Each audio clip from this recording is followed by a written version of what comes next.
Today I'm going to be discussing the coronavirus. In this video we're going to explore the origin chart of the virus, when it occurred, and in doing so my hope is that we can understand how the virus is likely to play out and when the resolutions will come, and most importantly, what lessons could we all learn from this experience.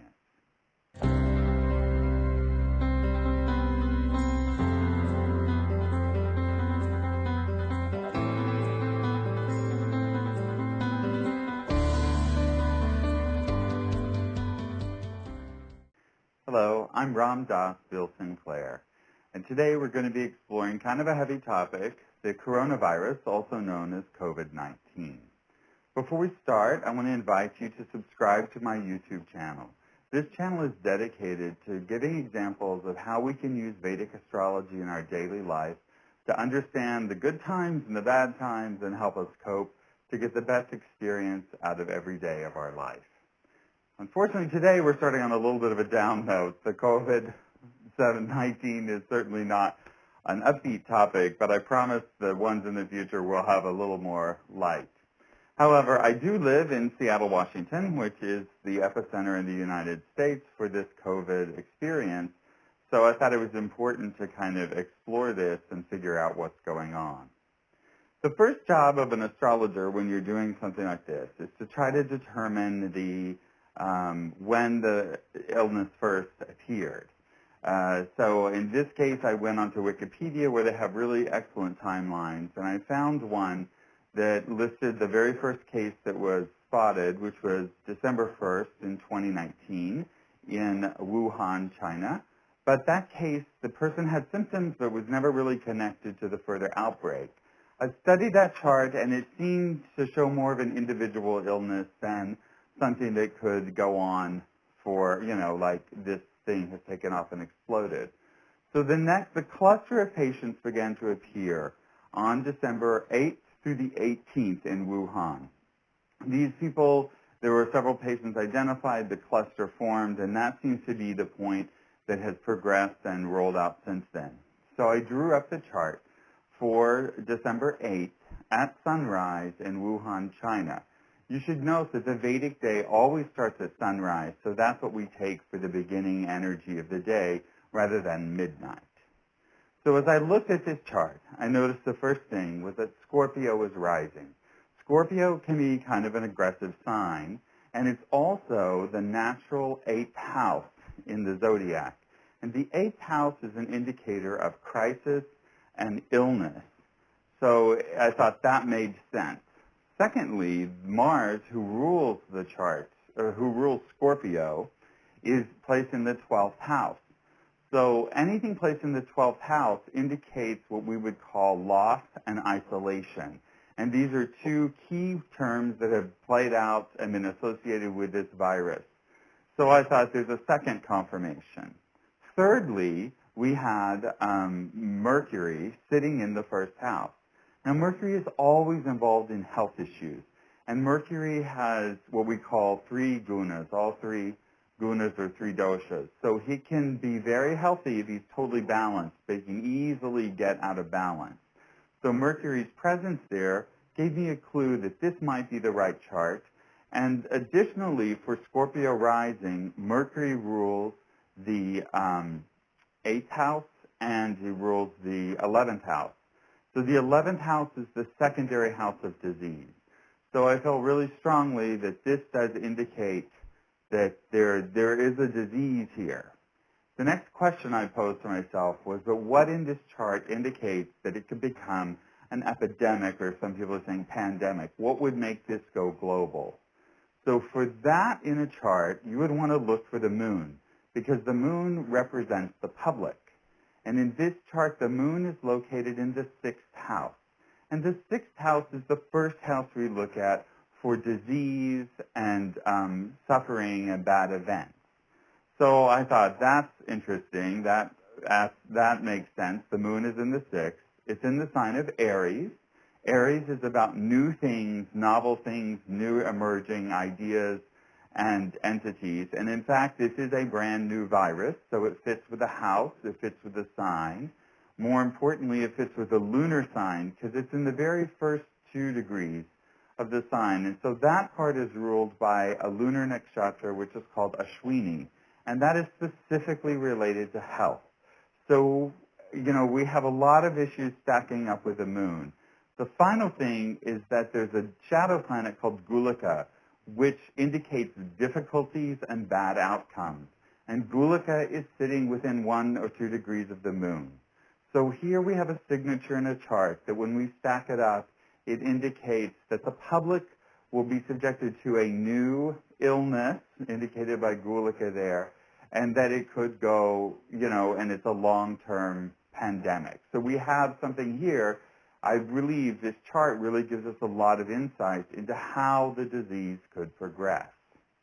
The other thing I noticed in the chart is that Rahu, one of the nodes, the nodes are always connected to viruses. And both of the nodes are in their strongest houses right now, which makes them very prominent. And Rahu is placed in the 8th house of this chart. So the 6th house, the 8th house, and the 12th house are all active. These are the 3 houses of crisis. And the 8th house is specifically for disease manifestation. The other thing that came to my mind as I was looking at this is that Rahu is literally a talking head. And he's placed in the 8th house in the sign of Gemini, which is about communication. So one thing that we've seen so far as a signature of this episode is the nonstop press coverage. And this is, I think, demonstrated beautifully by Rahu being placed in Gemini in the 8th house. The media can't get enough about talking about this disease and this manifestation.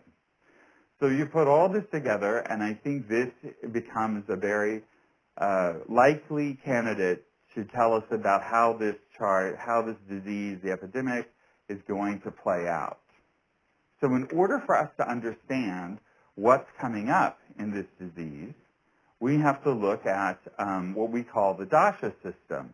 Now, this is specific to Vedic astrology, and the Dasha system tells you which planets are turned on at which time.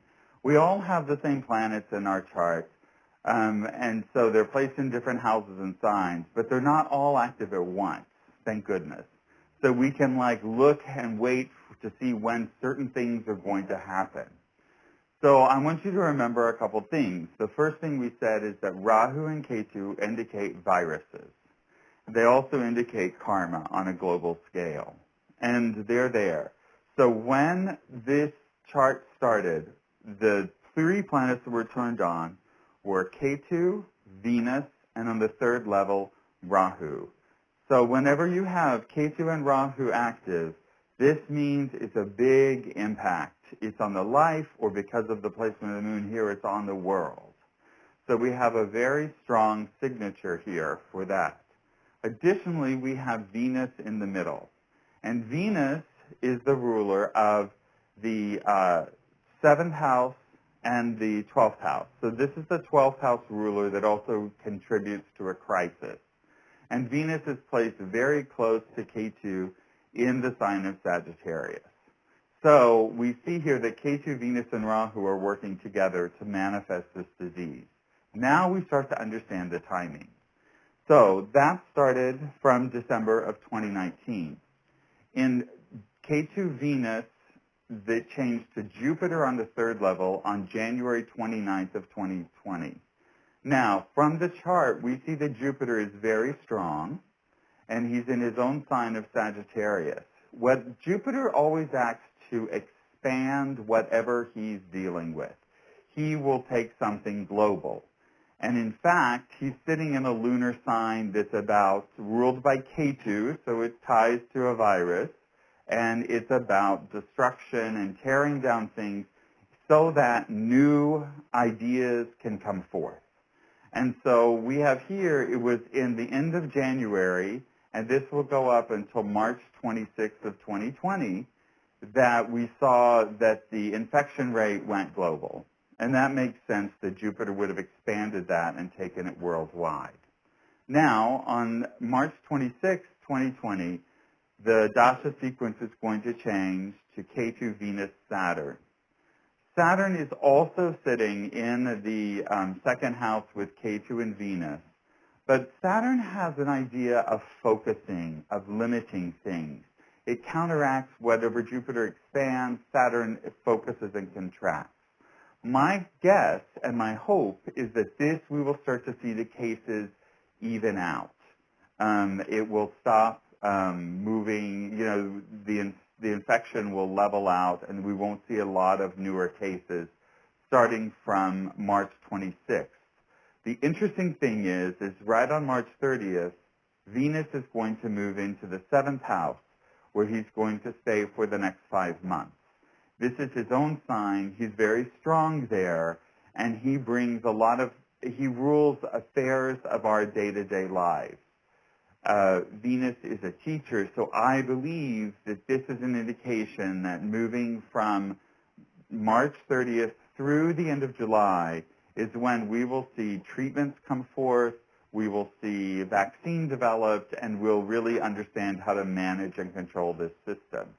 But I think the good news will begin when Saturn comes and stabilizes it, starting on March 26th. Then on June 1st, the Dasha sequence changes to K2 Venus Mercury. Now, Mercury is here as a key indicator of the lungs, as a key indicator of this illness. So it could be that while Venus has been there for a while, the vaccine isn't ready, there could be some additional outbreaks at that time. In June, we're talking June to the beginning of August. I do believe that by August, the cases will be resolving. And by the 26th, the Dasha sequence changes to K2 Sun. Now, Sun is a natural disinfectant. So, and it's vitality, and it helps, to restore health.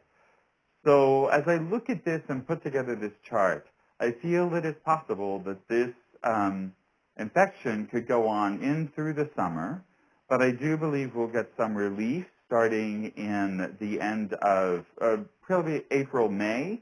We'll have a leveling off. There could be a little spike in June, July, but by then we'll have treatments on board thanks to Venus's placement.